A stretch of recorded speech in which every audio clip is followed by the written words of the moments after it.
Welcome everyone. Thanks again for coming to this, our last Zoom session. Remember to turn off cameras and microphones during the presentation. It will help those out with not the best quality bandwidth. Just so you know, staff and council have worked hard to prepare this document. And based off what we've heard from the county residents through the requests from residents to staff, to the many different engagement tools we have used over the past couple of years. Today's meeting is an opportunity to update you on what has been changed in the draft MDP based on what we've heard. This is an opportunity to provide your feedback to staff and to council on how you feel about what is being proposed in the draft of the MDP. Remember, your opinion will help shape the future of our county. Again, I'm Adrian Clark, a planning intern here at Clearwater County. This open house is being recorded and also will be available on YouTube for any of the residents who have not been able to attend any of the open houses or Zoom sessions. I'd like to introduce our staff that we have here today helping us. Amber Williams, Bobby Sukesi. Also like to introduce Bill Shaw, Rick Emmons, our CAO, and Liz Omartage, our consultant with Senior Planning and Engagement. There's also members of council attending tonight: Cindy Graham, Jennifer Melhoff, or Reeve, Darrell Lougheed, Michelle Swanson, Deputy Reeve Northcott, and I think that's everyone. Just to outline the process of the meeting we're going to have is Liz is going to do a short presentation followed by a QA. Liz, I think you can take it over from here. Excellent. Thank you so much, Adrian. I want to make sure you guys can see the screen that I'm sharing. I can see it. Perfect. Thank you. And obviously you can hear me as well. So I will get started. And once we're through the presentation, then we will go to some questions and answers. And thank you again for joining us tonight. We appreciate everyone's time to be here. As everyone knows, we have been doing the open houses since August 3rd. And we are doing an extra virtual meeting tonight after our very first one got hacked, and we had to cancel it very shortly into the start of the meeting. As well, we have an online survey that is still ongoing that will be available to submit responses to until August 19th. You can access the survey by coming into the county office. It was also in the local newspaper, and it is also available on the website if anyone is interested in getting it, if they have not already submitted their comments. So I'm going to start by looking at what is the Municipal Development Plan? Why are we all here tonight? Why is everyone willing to spend time talking about this? The MDP, as we like to call it, is a collection of policies that act as an overall blueprint for future land uses and physical changes within the county. It provides a long-term vision for the type of community that county residents and ratepayers desire. It talks about all kinds of different things, and I'll talk about that on the next slide, actually. But what's important about the MDP is it's the top layer of policy specific to how Clearwater will grow and how land use changes will happen and what will occur. And so it assists council and administration in making any decisions on more detailed plans such as area structure plans, outline plans, land use bylaw, redesignations. Everything must comply with this document. So why is it important? It is important for everything I just mentioned. As well, it is a mandatory document. We have to have one of these according to provincial legislation. So we don't have a choice. Every municipality in the province of Alberta has to have one. And so one of the things that the province tells us the type of things that have to be in this document, but we can do a few more things if we want. And so topics that are typically covered in municipal development plans throughout the province include preserving significant environmental features, protecting special places and providing recreation opportunities, expectations related to rural residential development, the role and future of hamlets, economic development, infrastructure such as road, railways, airports, water and wastewater systems, stormwater management, and modern telecommunications, services to the community such as healthcare, education, emergency response, and protective services. And we also talk about relationships with our other communities, the region, and the province as it relates to land use planning matters. So where does the MDP fit in? If you've been to any of the in-person presentations or even the last one of these, this is one of my favorite charts. I talk about it all the time, not just in these meetings, but I actually talk about it all the time. It's such a great chart. Every municipality in Alberta follows this chart, whether or not they use the one that looks exactly like this or some modification of it. Everyone at the very top is provincial legislation. The province tells us all what we have to do. They tell us how municipalities are run. So there's documents such as the Municipal Government Act, which is probably one of the primary ones for how municipalities are run. It talks about how we do land use planning, but it talks about everything under the sun related to municipalities. But we also have subdivision and development regs. We also have any bill that the province passes that is related to municipalities.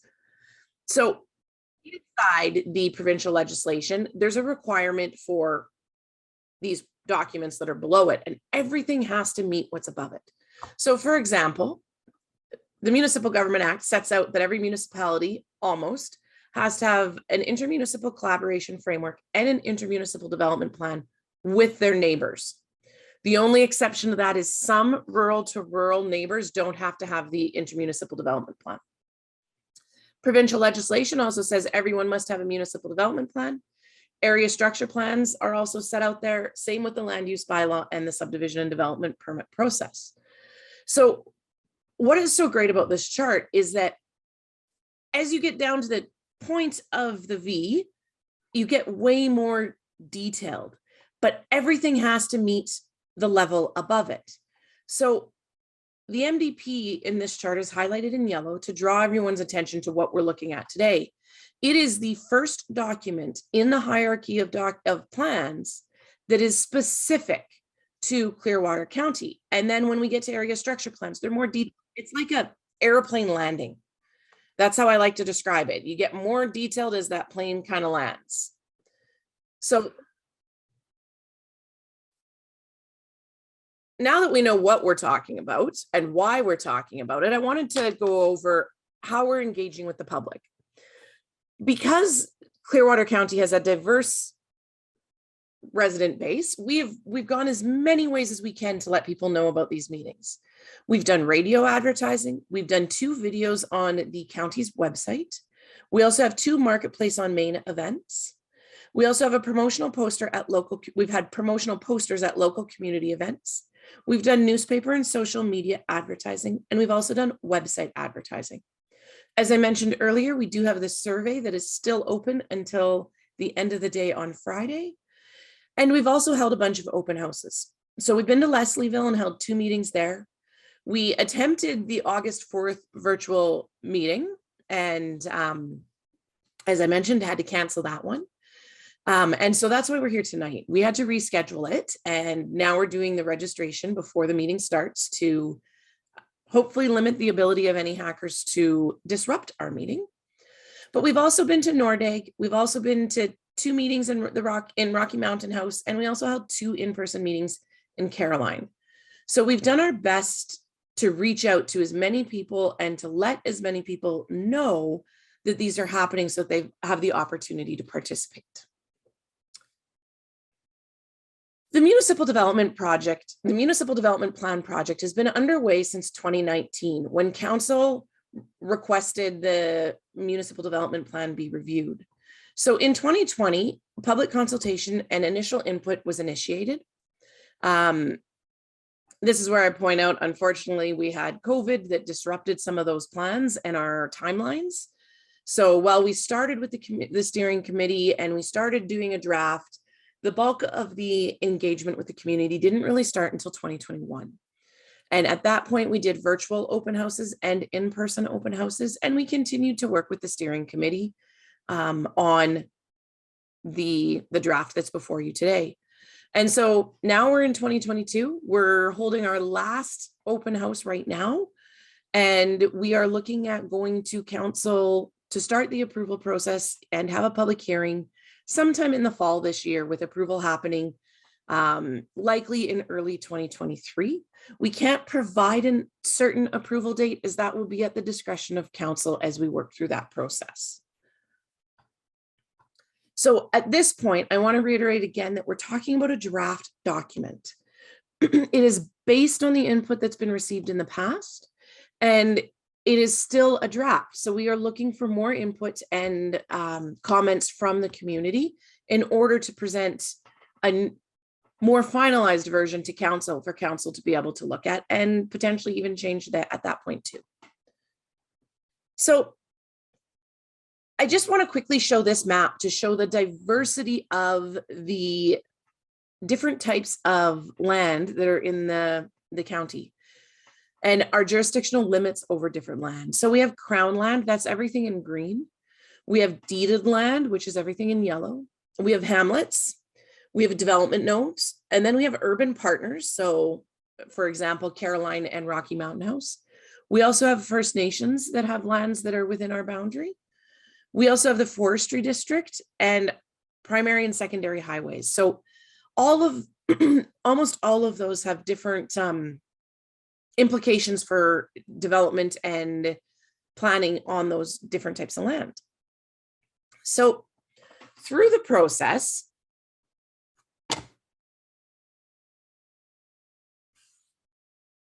of developing the draft that's before us today, 4 guiding principles were developed. They were developed to be puzzle pieces, not to be a hierarchy.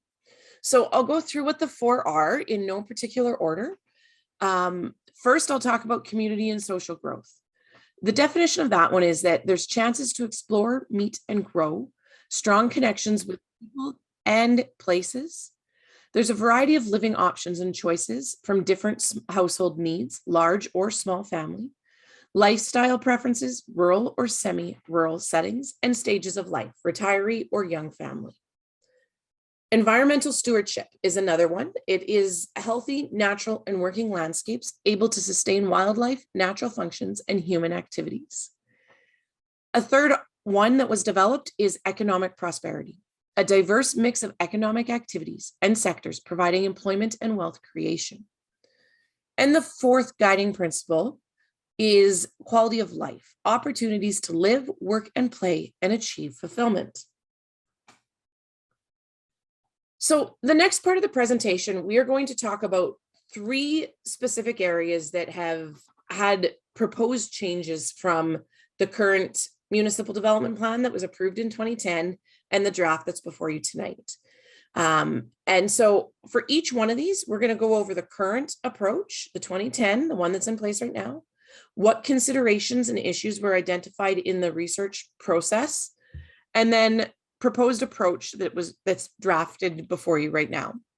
There are technically 4 slides, but 2 of them have to do with subdivision. So we're going to go into those ones now. And that's kind of, I would say, the bulk of the material tonight. So first is subdivision of land. The current approach in the 2010 MDP is that it largely favors the preservation of agricultural land. And the policies for subdivision involving less than 3 parcels, meaning not a multi-lot subdivision, are summarized as 1 parcel is allowed out of a previously unsubdivided quarter section or the largest agricultural parcel. And then subdivision by way of natural fragmentation may be approved. So the considerations and issues that were identified is there's a demand for additional subdivision options. There's a diversifying agricultural industry. There's underutilization of farmland for agricultural production, and there's increased estate planning. The proposed approach is to allow for 3 titles per quarter section and allow for up to 20 acres to be used for residential and allow for up to 25 second parcels out per year on a 3-year trial basis. And it will remove the option for fragmented subdivision. So the next section that related to subdivision is a multi-lot residential subdivision. So the current approach in the MDP is that multi-lot residential subdivision is considered on poor agricultural land. An area structure plan or outline plan must be prepared prior to the creation of a multi-lot residential subdivision. And communal water and wastewater services need to be provided by the developer. So considerations that were identified and evaluated are that there's only been the creation of 1 multi-lot subdivision since 2010. There is significant costs associated with providing communal services. Private wastewater services have improved significantly, and there's less impact on agricultural land by allowing compatible uses. The proposed draft that we're discussing tonight puts forward that an area structure plan or an outline plan must still be prepared prior to the creation of a multi-lot subdivision. We also are looking at allowing for the creation of multi-lot residential subdivisions within half a mile of a paved county or provincial road, and private water and wastewater systems will be acceptable. So looking at aggregate and resource extraction, the current approach is that new residential estate subdivisions cannot be located within 0.5 kilometers of areas considered by the county to be a surface resource extraction site. It also discourages the encroachment of incompatible uses. So considerations that were identified is valuable non-renewable resources are needed to build communities. Extraction is an interim land use that requires reclamation of the site. There is compatibility issues. Concerns should be heard from all parties and have reciprocal setbacks. So the draft before you tonight is looking at a bit of a different process. With the adoption of Bill 48, so Bill 48 is a provincial regulation that is at the very top of that V that I mentioned before. So every municipality has to follow Bill 48. Bill 48 requires that all appeals in which there's a provincial interest will be heard by the Land and Property Rights Tribunal, formerly the Municipal Government Board, as opposed to the Municipal Subdivision and Development Appeal Board. So based on this process, planning staff does not foresee any time savings if council decides to follow a DC approach. So I want to take a second and talk about what a DC approach is. That is a direct control district with land use bylaw. A direct control district is requiring a direct control district means that council will hear a land use redesignation for any new proposed resource extraction sites. And so council will have residents and landowners will have the opportunity to provide feedback directly to council at the beginning of the process. And then council would also be responsible for issuing the development permit. And if council issues a development permit within a direct control district, there is no ability for a appeal, and therefore the decision is being kept local and public input is being able to be incorporated at the rezoning stage with council through the public hearing. So the last one of the areas we want to talk about is private campgrounds and private recreational uses. So the current approach is that we focus on large-scale campgrounds and private recreational uses. Considerations that were identified are a lack of clear policies oriented towards the creation and management of small-scale campgrounds and private recreational uses. The current use of ag land for recreational pursuits. The proposed approach in the draft MDP supports the development of small-scale campgrounds and private recreational uses at appropriate locations. Sorry. Excuse me. It supports small-scale tourism businesses in agricultural areas, and large-scale tourism businesses in designated commercial and recreation areas. It acknowledges that small-scale campgrounds and private recreational uses are key components of the social and economic capital within the county. And that brings me to the conclusion of the presentation. We do want to, again, remind you that it is a draft. We are looking for input and feedback, and that we do invite you to complete the survey if you haven't already by August 19th. And thank you again. I will hand it back to Adrian, I believe, and we will start the question and answers.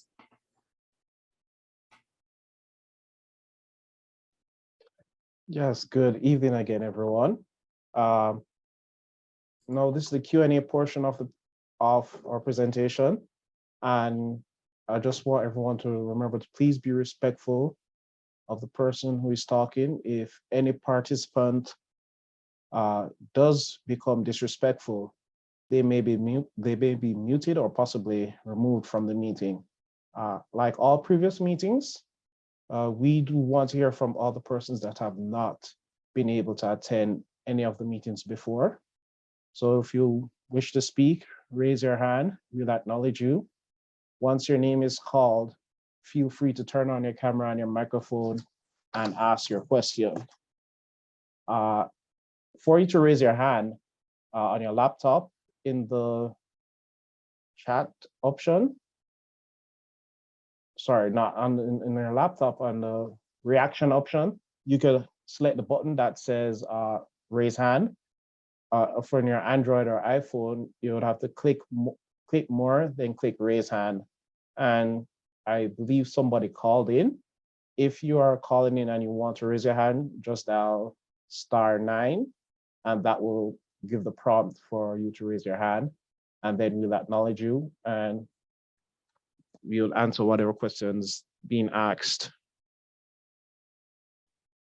I just want to add to that, Adrian, that if somebody wants to type in a message into the chat, we will be checking that as well, and can answer those if there's a pause in the meeting or at the end of the meeting if there's time. And you could also send a message directly to the host, I believe private message, if you don't wish to be identified anonymously, I assume. And we can take it from there. Does anyone have any questions to start us off with? Or any new persons to this open house?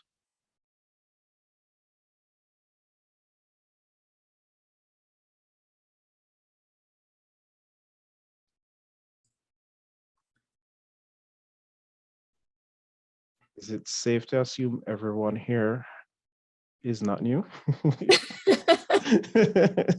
We did find at the last virtual one, there weren't quite as many questions as in the in-person ones, but I like to say there is no silly question or wrong question, and we are happy to answer and talk about anything that anyone wants to talk about. So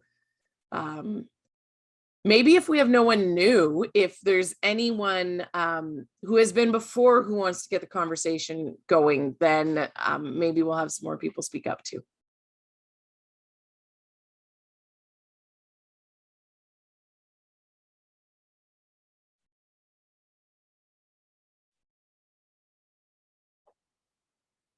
All right, since nobody's saying anything, I'm going to pick on Rick as I see him here.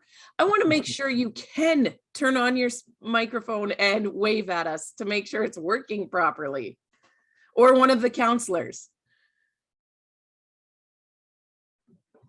I did just. Hi, Liz, it's Jenny. Okay, hi, Jenny. Hi, yeah, I can hear you perfectly fine. Okay. Thank you. I have never in my life had nobody ask a question, so I'm a little confused right now. Well, I'm normally the go-to question person, but I have all mine saved for when you present to council.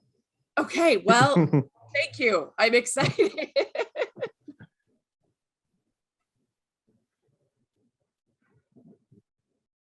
Rick, are you able to speak?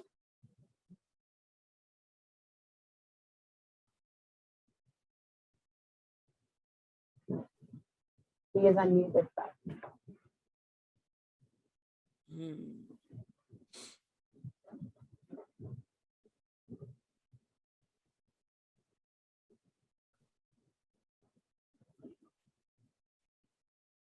Yeah, this is the first for me.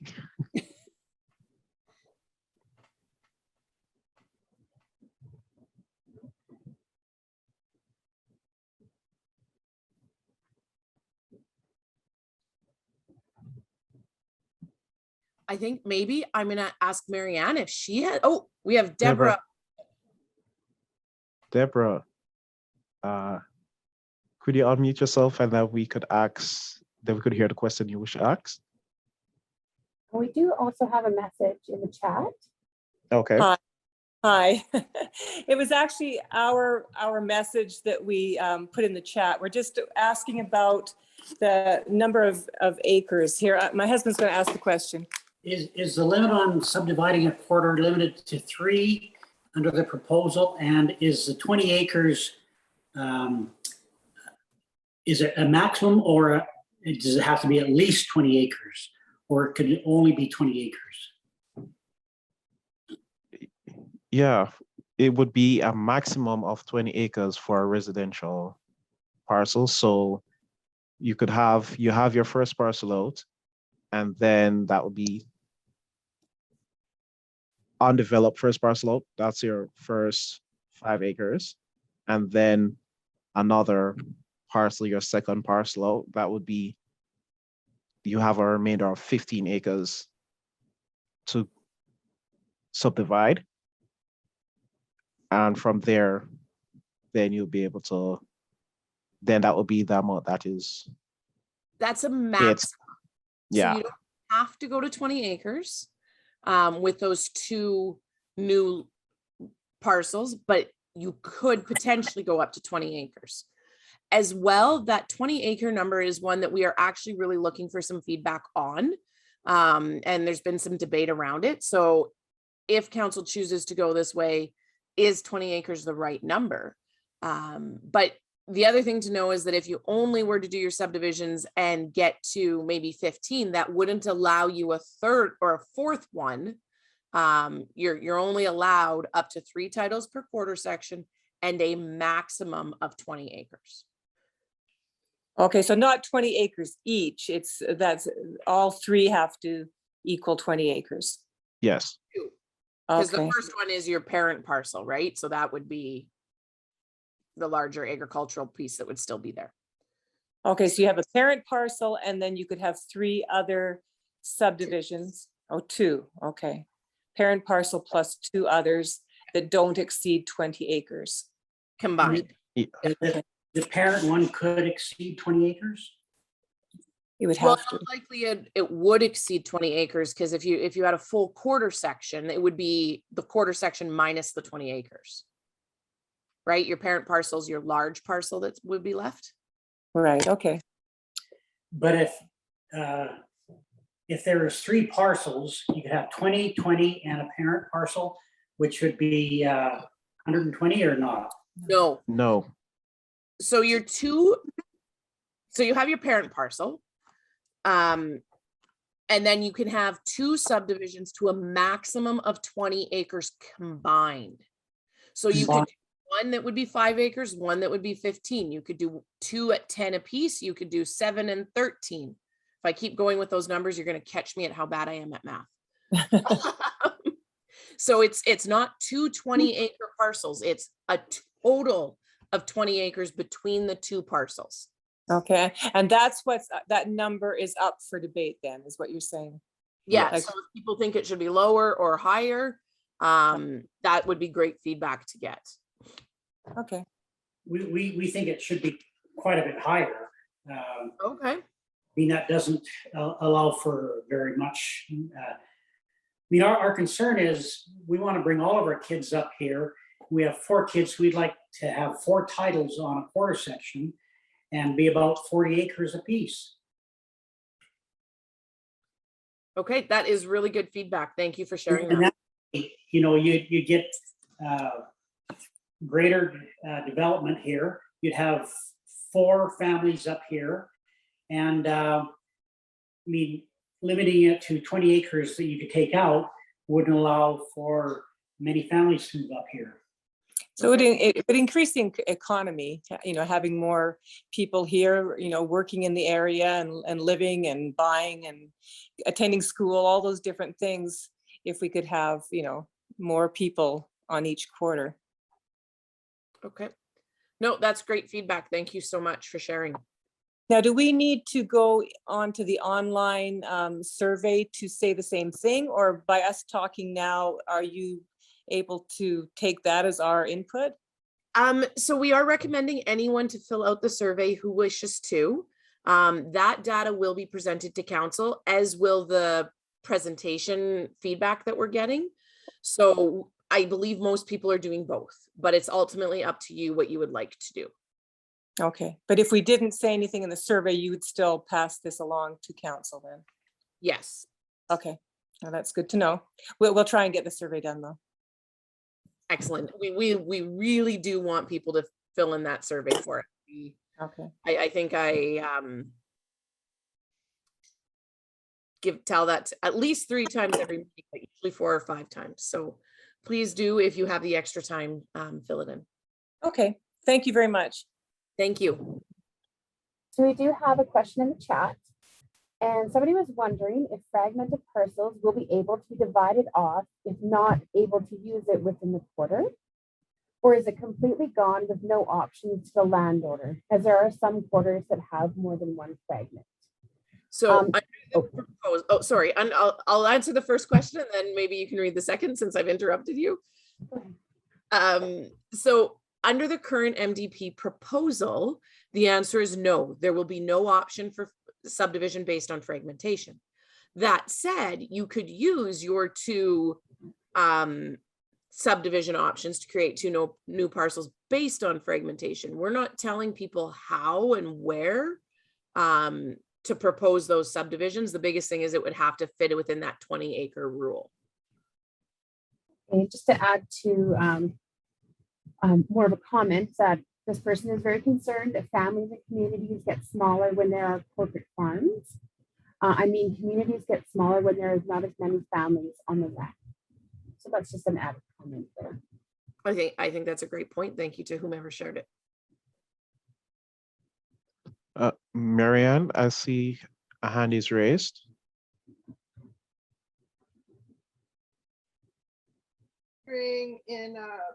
I just want to ask a previous questioner, what would the plan be for the 4 kids that would have 40 acres apiece? That's a rather large area of land, and I'm wondering what the plans would be for them to use it. I'm sorry, are you asking that directly to Deborah Olson? Yes. Okay.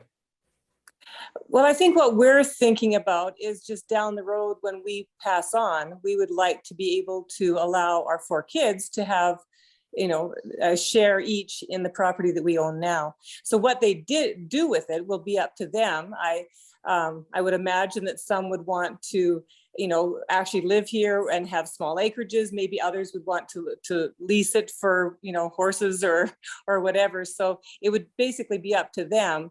But I know of our 4 children, 3 of them would very much like to live on the land and use it. Are they aware of how much land is in 40 acres? Oh, yes.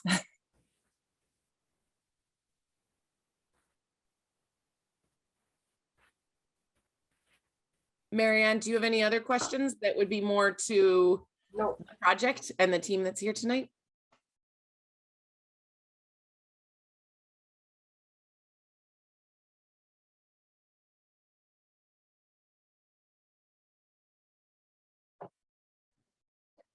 So if I may, while people are kind of, waiting on maybe some more questions, is to talk about the requirements about municipal reserves for a second parcel. Do you care to touch on that at all, Liz? Well, that is a new comment that we've had come up. I'm not entirely sure how the county does the municipal reserve requirements at this point. Adrian, I think I'm going to toss that question to you and see if you're able to answer it.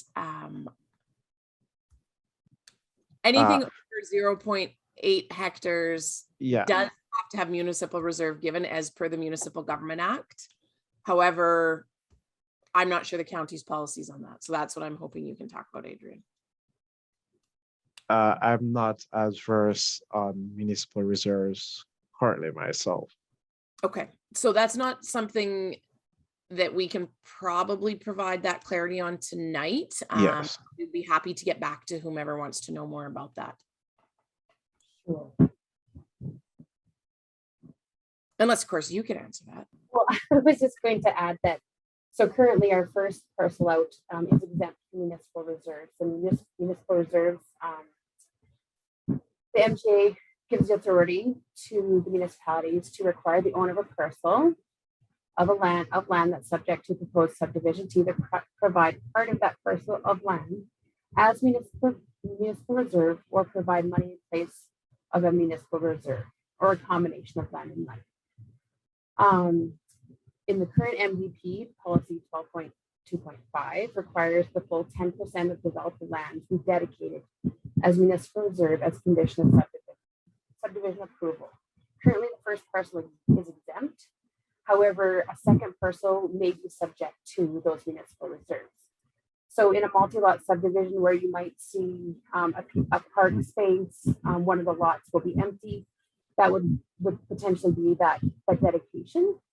So in the event of where you're subdividing the second parcel from a quarter section, rather than having a small parcel of land all over the place, that's municipal reserve, will take cash in lieu. And so we do have a chart based on the size on what that cash would be. So less than 4 acres would be 10% of $44,000 per acre. And it goes down from there. 4 to 5 acres is $26,140 per acre, 10% of that. And depending on the size of the parcel. There is a bit of a threshold where if the parcel is still larger, we may be able to defer that reserve requirement in the event that the MVP changes and our subdivision rules change, and it might qualify for further subdivision. But if somebody is interested in that or in more information, we definitely can have a more in-depth conversation and go from there.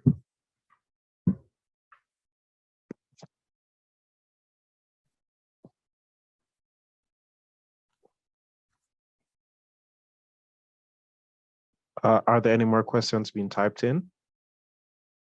Amber?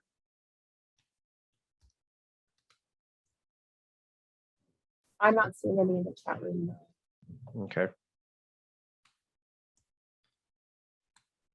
And if you don't feel comfortable asking any question in this forum, feel free to email the county or call the county, and any member of our planning staff will be able to answer whatever question is being asked. And if we can't answer the question at that direct moment, we'll definitely return your call or email and give you the appropriate answer needed. Susan Durant? Hello. Have a question? Yes, go ahead with your question. I have a question about the Zoom meeting. When Zoom meetings were held last year, we had asked if they could be recorded, and we were told, no, can't do that. There's going to be privacy and we'd have to have everybody sign a waiver. And here we are in this year, and now it is being recorded. So I'd like somebody to explain that. Yep. I can explain why they're being recorded now. I can't speak to what was said a year ago, but our first meeting was hacked. And so we had somebody come into it, and we ended up having to cancel the meeting on the fly due to what was being said and presented by that person. And so the decision was made that when you sign in, you get notice that it is being recorded. And I believe on the email with the link, everyone is notified that it is also being recorded. So we we felt, given what happened at that first meeting, that we do need to be making sure that it is recorded should that happen again.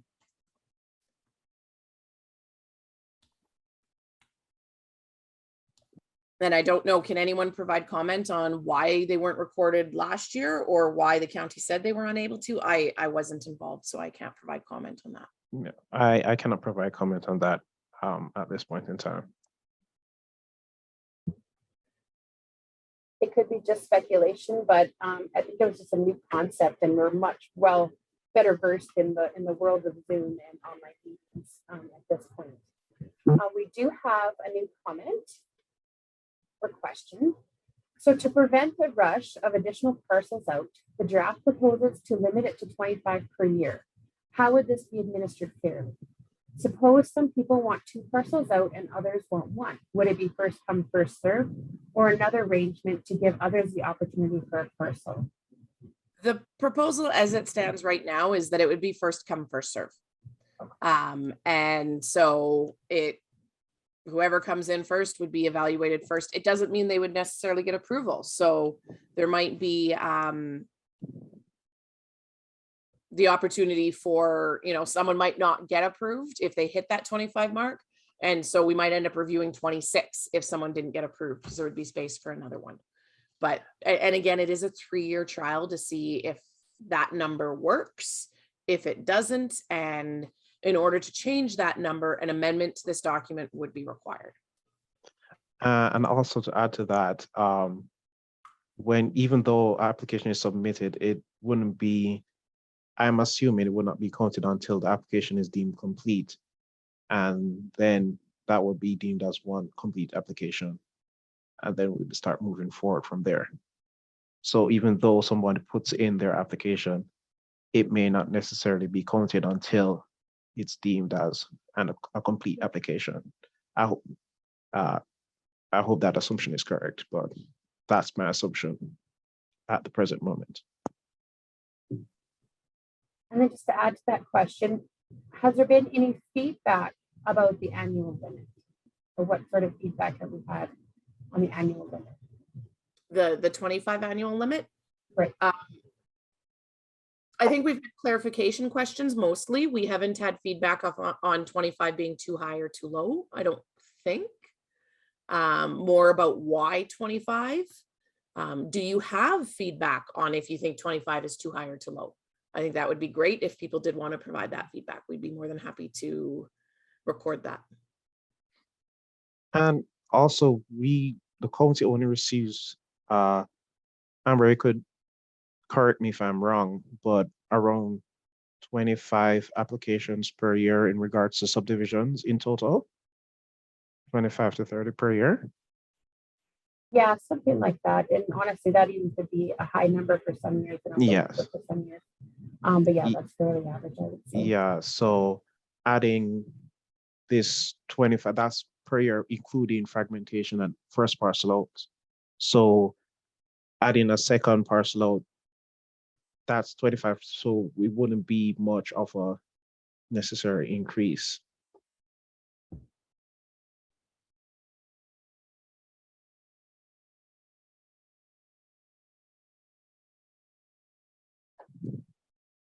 I think Deborah's raised her hand again. Yeah, Deborah, did you raise your hand again? I did. I'm just wondering what the reason is for this 25 limit per year. Is it it's just too much administration that has to take place, or what's the reason?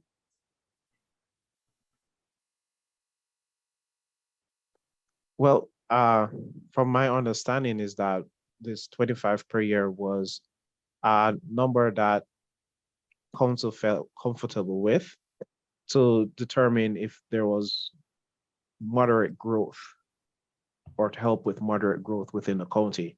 So, and it's just a trial period for 3 years. So after the 3 years is up, then it will be brought before council to determine if we should lower it or increase the number dependent on the amount of completed applications we receive. So it was a number that council felt comfortable with to control the type of growth that might be expected, or also to prevent if there is any rushing of applicants.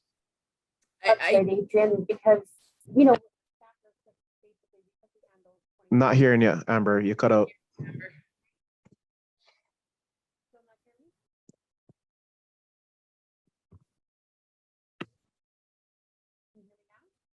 nope.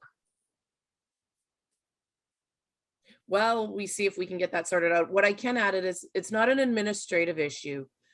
This year subdivision applications have been higher than typical. And administration is able to process them. It's more about ensuring, just trying to keep that number and that growth of things happening at a steady rate, not having too many come in at once while we evaluate if this is the right approach. It seems like a very low number when you consider the size of the county. It's a huge county, and 25 parcels per year, that's just minuscule. So I think my vote would be to have the number higher. So if you could pass that along as well. Okay, thank you very much. So my understanding, and Dustin knew these numbers better than I do, but I believe he has said we have, because this is just the second parcel out one. We don't typically have more than 25 in a year. So that's where I think it was developed from, but we will definitely take your feedback back. And if Amber has her mic working, maybe we'll have Amber say a bit now. Can you hear me? Yes. Okay. Yeah, I think you touched on it great. Just more of a, you know, our average is 25. It's good to not to, if there is a rush. I'm wondering if so, like when you say that, you know, it's a rush, it seems like that's because the former municipal plan didn't allow for a lot of subdivisions. So maybe with the change to the plan, there would be more people wanting it because they now have that ability. Do you know what I mean? Sorry, I don't know if anyone heard me. No, I heard, and I think that's an interesting perspective, and I appreciate your feedback on it. And this is something we'll definitely make note of, and we'll also bring this to council for them to consider it. Okay. Yeah. Thank you. Absolutely. Thank you, Deborah.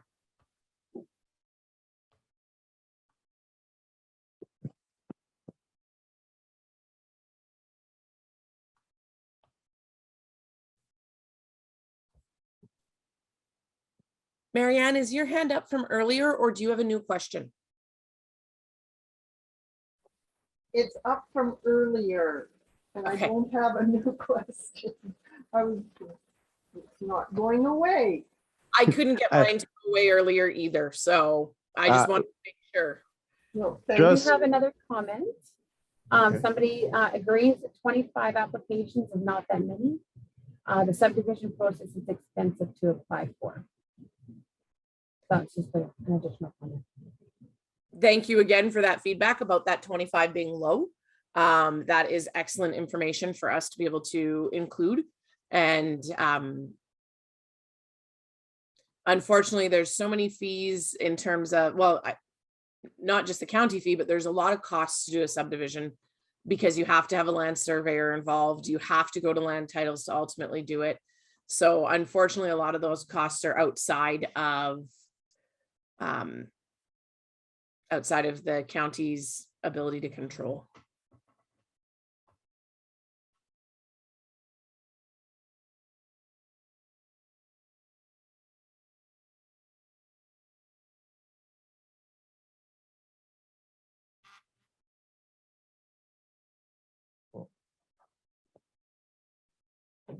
Well, is there any more questions or anything anybody would want us to elaborate on?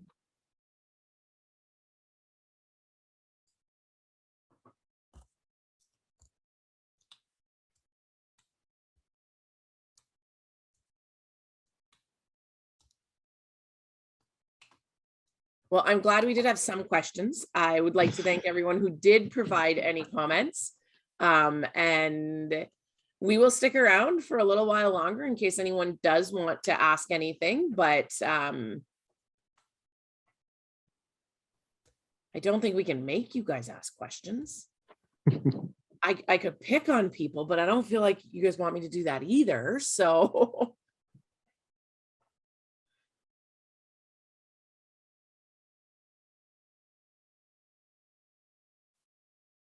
right, I see Michelle is off to feed her chickens.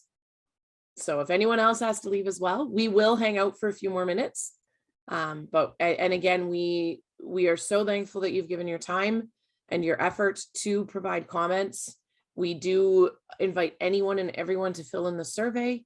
And thank you to those of you who've come out to multiple of these meetings, and to those who are coming out to their first one tonight. We really do appreciate it.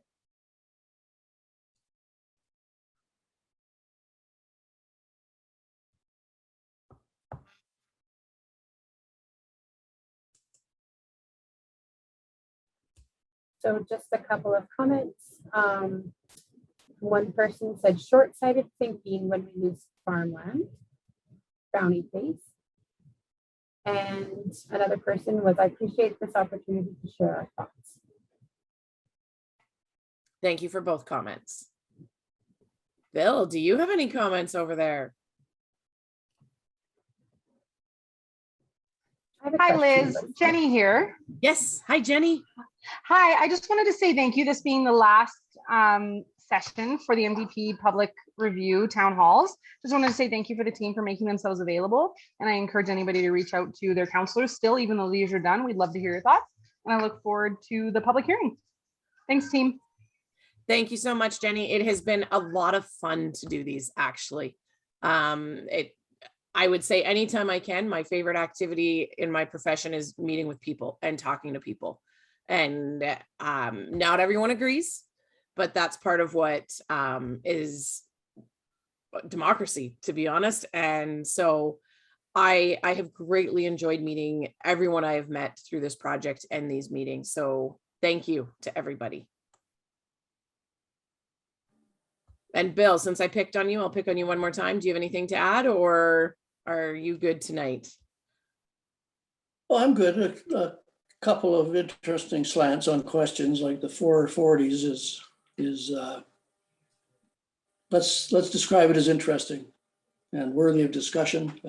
Certainly in years past, things like that wouldn't be permitted, but you know, they made their point and want to do some estate planning, and the comments will go forward, correct?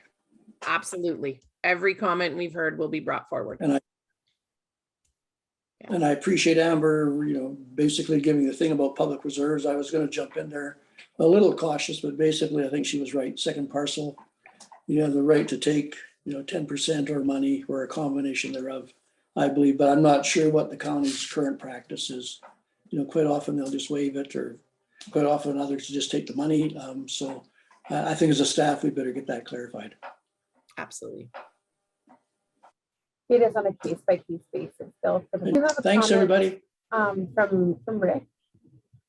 He just wanted to say that the MDP review was initiated in 2018 and still in process when COVID came into play, and higher level governments restricted public meetings. So this is probably speaking back on the Zoom requirements.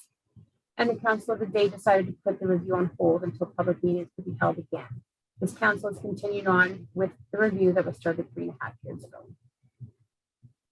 I think we can end this meeting a little earlier than we thought we would, but the same thing happened at the last virtual meeting as well. So once again, thank you, everybody. And we look forward to the next part of this project. And please fill in the survey. Great job, team. Thanks so much for all your efforts on this. I think we heard a few different views tonight, and I think that's we can take that back to council as well. Thank you.